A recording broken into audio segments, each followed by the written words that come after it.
Hey, hey, hey, we are live with Max Your Metabolism episode 8, and it looks like we're trying to reconnect. We are back.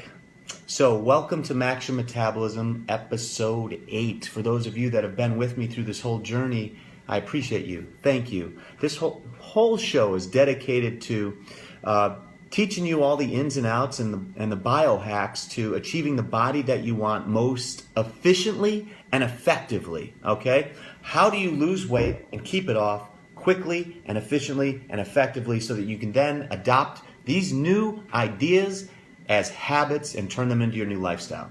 So that's what the essence of this entire show is dedicated to. It's all about helping you lose weight, lose it fast, and keep it off, and to achieve that lean, toned, sexy look that you're looking for. So welcome, welcome, welcome. If you haven't already, please like and share Healthy Fit Club.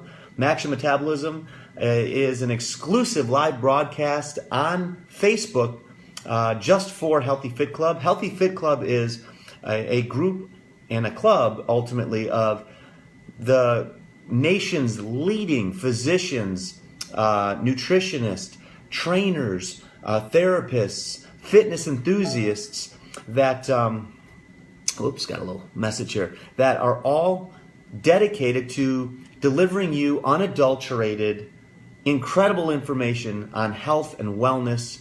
And we're not trying to sell you anything. We're just trying to give you really valuable information to help you, practical information that you can plug and play on a daily basis.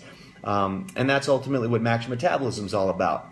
So without further ado, I would like to recap a little bit about last week's show. Well, last week we talked about 10 things that you were doing that could possibly sabotage your metabolism, that would get in the way of your fat loss and your dietary goals. And so those 10 things last week, I'll just give you a quick recap. One, maybe you're not eating enough nuts. Nuts will keep you satiated in between your meals, especially in low-calorie situations. Two, maybe you're not training hard enough, activating your EPOC. Three, maybe you're not spinning class. You know that you can do 2.5 minutes of spinning and it can actually kick in your metabolism if you're doing it properly. Maybe you worked out at the wrong time. Maybe you consumed dietary toxins which are messing with your metabolism. Maybe you drank water with tons of fluoride and chloride.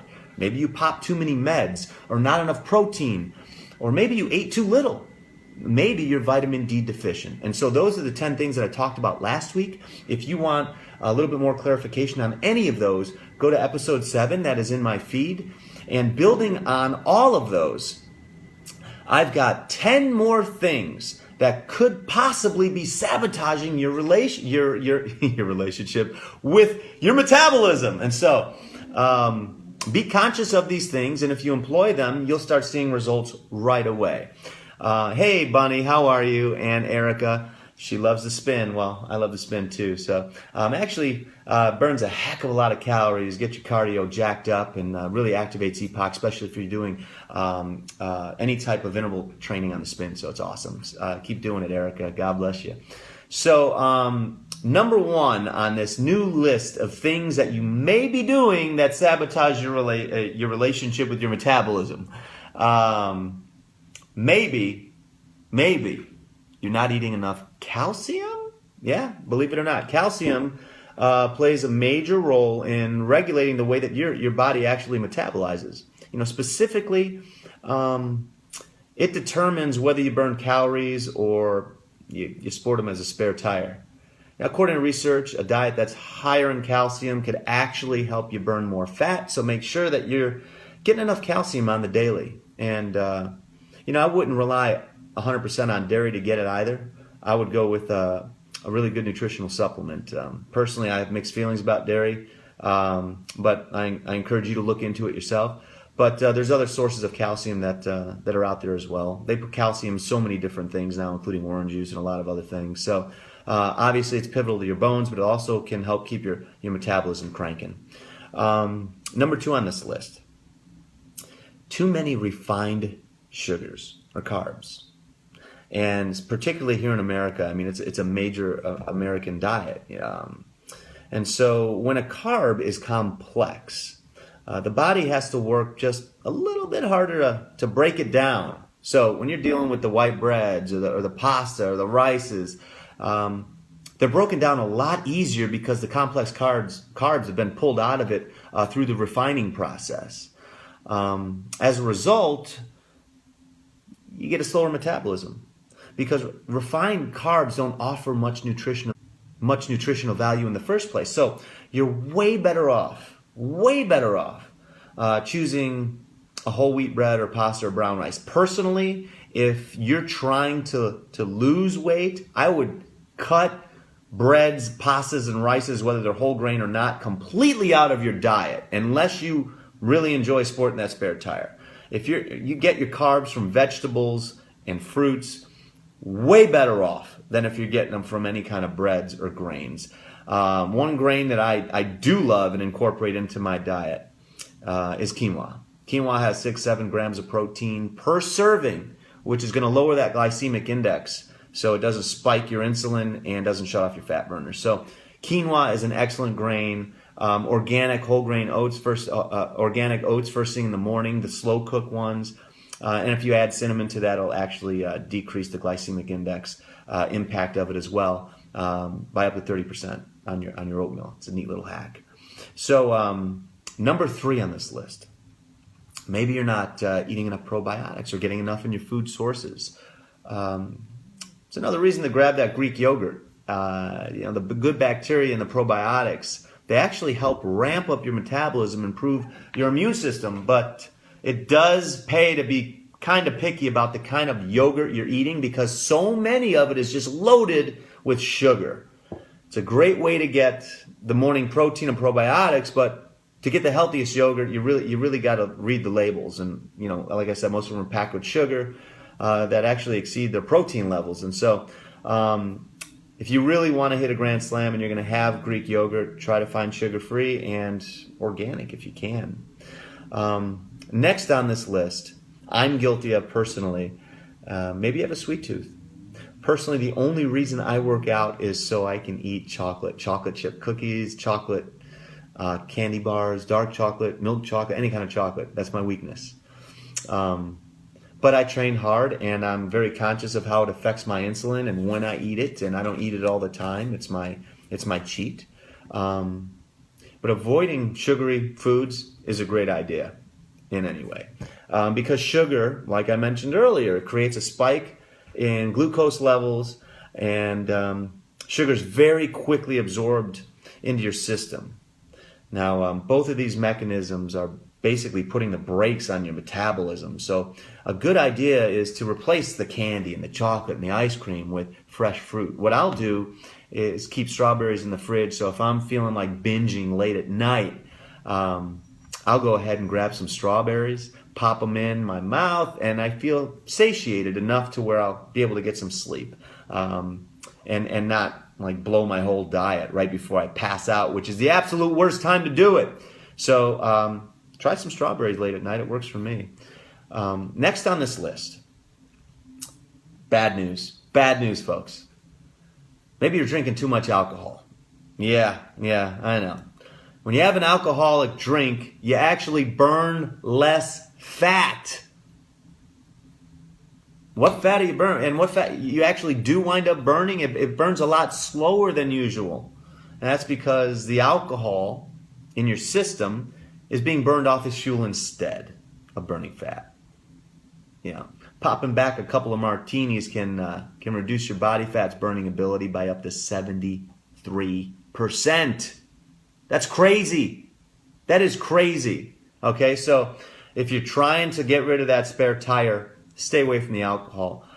Did you know that beer spikes your blood sugar and your insulin levels and is higher on the glycemic index than eating spoonfuls of sugar? Did you know that?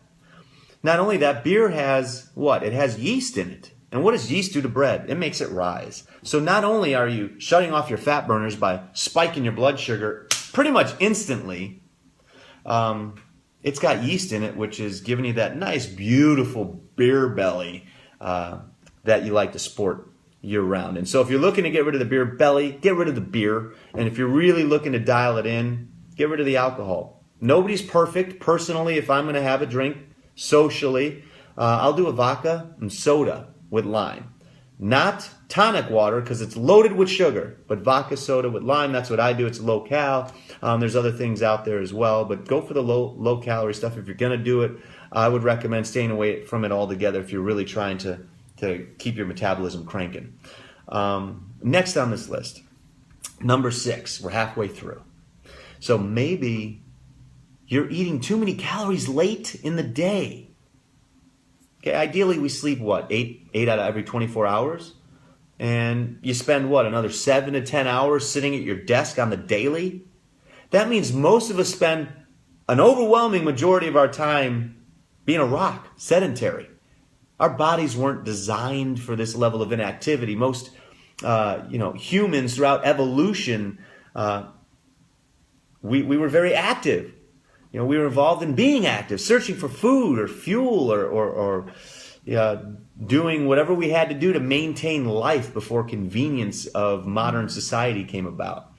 One way to burn more calories throughout the day at work is to stand more and sit less. Yeah. Did you know that actually standing at work for just a few hours, actually standing could burn like 50 extra calories an hour than sitting. And if it doesn't sound like a lot, if you stand for just like 3 hours a day, you'll burn an extra 30,000 calories a year, which amounts to about 8 pounds. So, if you tend to be putting on 8 pounds a year onto your waistline, then you might want to consider standing a few hours a day at your desk and doing work from your desk, or finding a different job where you're actually a little bit more physical and mobile. Number 7 on this list. Maybe you chose sea salt over table salt. Personally, I don't put salt on anything. Leads to hypertension, holding water, a bunch of other things. There's so much sodium in all of our foods that I wind up getting what I need anyway. So I don't really pile it on. But it is the number one spice in the world. And so they added iodine to it. And that's the key here. Sea salt is pretty amazing, especially when it's paired with like chocolate or caramel. But, it doesn't have iodine, a key element that gives your thyroid gland what it needs to basically get the job done and regulate. And the thyroid, like I said, helps to regulate your metabolism. So if you don't have enough iodine, it's unable to produce thyroid hormones, and your metabolism can come to a screeching halt. So most table salt is actually iodized. So you'll see iodized on the label. And usually about a half a teaspoon will provide about 100% of your RDA, your recommended daily allowance of iodine. So you can also get it if you don't do salt. You can get your iodine from seaweed, cod, shrimp, eggs, stuff like that. They're all great sources of iodine. You can also supplement with it. Number 8 on this list is maybe you work late. Maybe you have a reverse shift where you work the night shift, and then you're up all night and you sleep all day. Well, even if you're getting 8 hours, but it happens to be later at night, it happens to be during the day, and you're working all night, it's all things are not created equal. So people burn fewer calories when they sleep during the day, and when they're awake, when the sun goes down. Likely because the schedule messes with your circadian rhythms, and that is the body's internal clock, it plays a huge role in your metabolism function. And so when your circadian rhythm's off, because your sleep schedule is flipped, it's going to slow down your metabolism in general. So you might want to find a normal day job if you're having troubles with your metabolism. Number 9, maybe you ate odd amounts at odd hours. So, you ready to do some simple math here? Figure out how many calories you need to achieve your desired weight, the weight that you want to weigh. Okay, so if you need 2,000 calories a day to maintain your current weight, and you eat 500 calories less a day, a 1,500 calorie diet a day, you're going to lose a pound of fat a week. Okay, so let's just figure out, there's plenty of calorie counters out there that can actually help you figure out how many calories you need to eat on a daily basis, what your calorie budget is to achieve your goal. MyFitnessPal is one of them. It's a great one. You could download that, and it takes the guesswork out of it. So once you know how many calories that you need to consume on the daily to achieve the body that you want in terms of your ideal weight, then take that number. It's just real simple and evenly divided by the number of meals that you're going to have during the day. So if you're going to have 3 meals or 4 meals or 5 meals and a couple of snacks, then you divide it by 3, 4, 5, or the snacks as well, and it tells you how many calories per each meal that you should basically be eating if you just want to keep it really simple. And if you aim for each of your meals to be about roughly that size in calories, you'll achieve your goal. Why? Well, women who fluctuate between eating low and high calorie meals, typically what research has found is that they're actually less happy with their bodies than those who ate plates containing the similar number of calories from meal to meal. But it's not just fluctuating in size that can actually derail your weight loss goals. There was actually a study that I found that with mice, and these mice were fed high-fat food sporadically, and they gained more weight than mice that ate a similar diet on a regular schedule. See, eating at the same time every day, it actually trains the body to burn more calories in between meals. So the body is very intuitive and it adapts. So when you eat at normal schedules and about the same size meal, you actually help your metabolism and you burn more calories on the daily. So try to balance it out and eat about the same time every day, about the same size meals, and it'll help you. It'll serve you. And number 10 on this list is something that we're all kind of guilty of. Okay, stress. Stress is not only a killer, but unnecessary stress, it doesn't do your body any good. It can cause headaches, stomach problems, high blood pressure, chest pain, sleep disturbances, but it also causes the body to actually metabolize food more slowly. And to add insult to injury, the types of food that we crave when we're not sleeping well or we're stressed out, they tend to be fatty foods, higher in sugar, like donuts, chocolate, the stuff we should be staying away from. And the combination of this high-calorie type craving and the stress-induced snail-paced metabolic rate, it's going to double down and exponentiate your weight gain. And so find ways to de-stress, and if you are stressed out, reach for the cheats like the strawberries and things like that to try to be your cheats instead of going for the chocolate and the donuts.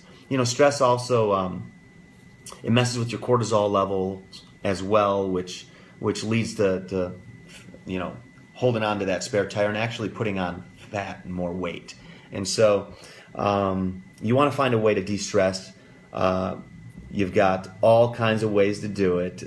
There's an app that I use called Headspace, which is really cool. So when I'm in the sauna or I'm meditating, Headspace leads you through meditations. Very cool. You should check it out. It's a free app to download, but then you can pay for the upgrades, and it's really cool. So check out Headspace. So those are the 10 things on this week's list. If you employ those, you will find that that your metabolism is gonna pick up. And worst case scenario, you're not going to get in the way or shut it down. And so over the last 3 episodes, I've given you 30 different cool things, biohacks that will prevent you from sabotaging your metabolism. So Daniel, this information is available right here on Facebook, on my page, or at Healthy Fit Club. It's in all the videos, all 8 videos so far to date are on my Facebook page and also on Healthy Fit Club's Facebook page. So you can find it all there. And Erica asks, is carb cycling for weight loss a good or a bad thing? Well,